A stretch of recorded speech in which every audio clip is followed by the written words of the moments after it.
Do you want to double your Shopify store's traffic and sales? Well, stay tuned for the top SEO strategies that will make that happen. My name is Stephen Soladimi, and you can call me Mr. SOS. On today's episode, we're going to go into the basics of SEO and all the things that you need to do to double your Shopify store's traffic so you can increase the sales and help you be successful. If you haven't already, please subscribe to this channel because I provide valuable content for product-based brand founders so that they can make more money, reduce the cost of acquisition for their sales, a healthier margin.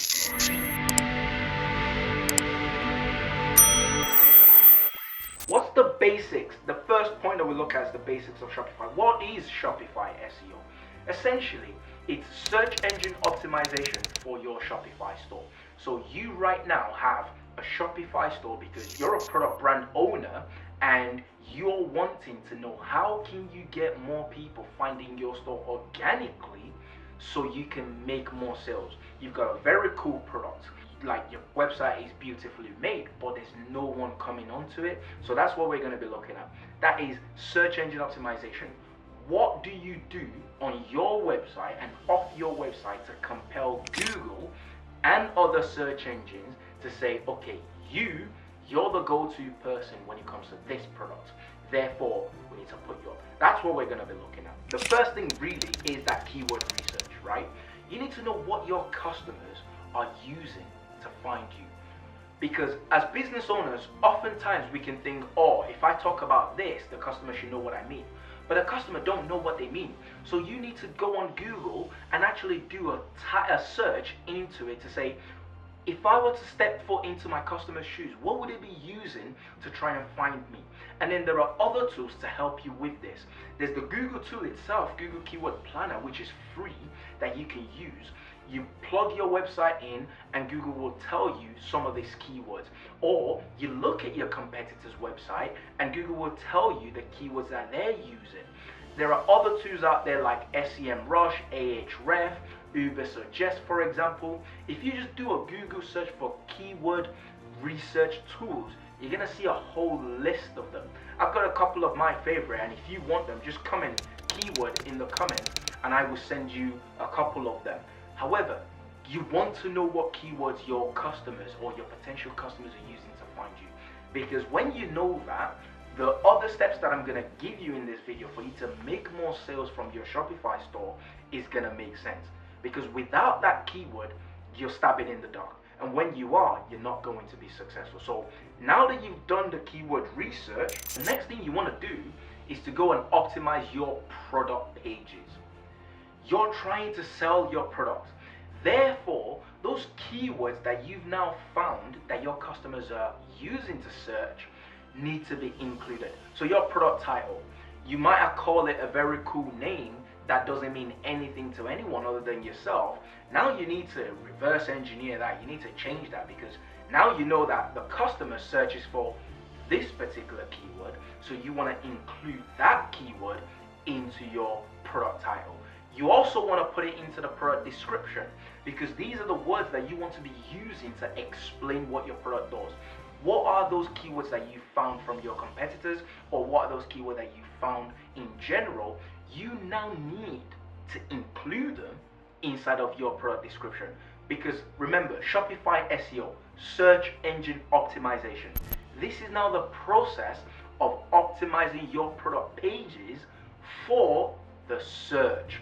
For Google to now pick you up and go, okay, this product talks about this. Therefore, if someone's looking for X, I'm going to deliver this brand to them. That's the important thing. The next thing is your site structure. I see a lot of product-based brands where you go on their website and everything is a mess. You've got this page that links to that page, that links to that page before you then get to the product page, and then there's a button for you to then inquire, and so on and so on and so forth. You need to simplify that process. You should have your main page, which is your home page. Then you should have a category page, and then you should have a product page. Because when you organize the structure of your site, it makes it easier for Google to crawl you. If your website is a complete mess, why should Google waste their resources trying to understand what you do if you've not made it simpler for them? That's why a lot of businesses don't get found in search, because the website is so terrible, Google just goes, we'll use our resources elsewhere. So you need to make Google's life easier so that Google can help you. That's simplifying your website structure. Remember, you have your main page, which is your home page. Then you have your category page, and then you have your product page. When you use that flow, it's easy for the Google rovers to understand what your website is about. So that's really, really crucial. After that, mobile optimization. Well, statistics shows 60% of traffic to e-commerce sites are coming straight from mobile. So if your website is not mobile friendly, you're not going to be successful. If you're using the most largest images you can for your product description, which then means it's slowing down when someone's trying to view it on mobile, well, you need to go optimize those images, because you need to optimize your website from a mobile standpoint. Can someone have a seamless experience on your website when using their mobile phone? If they can't, you're not going to see those traffic. But if they can, because you've done that optimization, well, that's the next step for you to be successful. The next thing is you need to start creating content. That's written content. What's the blog post? Take, for instance, you're a non-alcoholic brand, for example. I'm using this example because that's one of our clients that we're working with. So they're a non-alcoholic brand, and we've optimized all of their product pages to start talking about this keyword. We've uncovered the keyword that people are using for them. Now the next thing is you need to start creating content. The blog post. What are the benefits of non-alcohol? What is or sobriety, for example, sober curious? You need to understand all of these words that your ideal customers are going to be searching for, and you need to start creating content for them.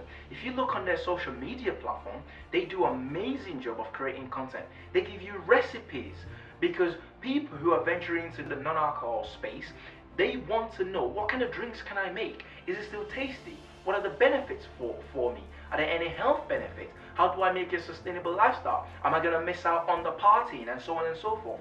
When you're creating all of these type of supporting content, Google starts to know that you are the best. When it comes to this particular field, this particular niche, you are the go-to person. That's why your content marketing strategy will now support all of those optimizations that you've done.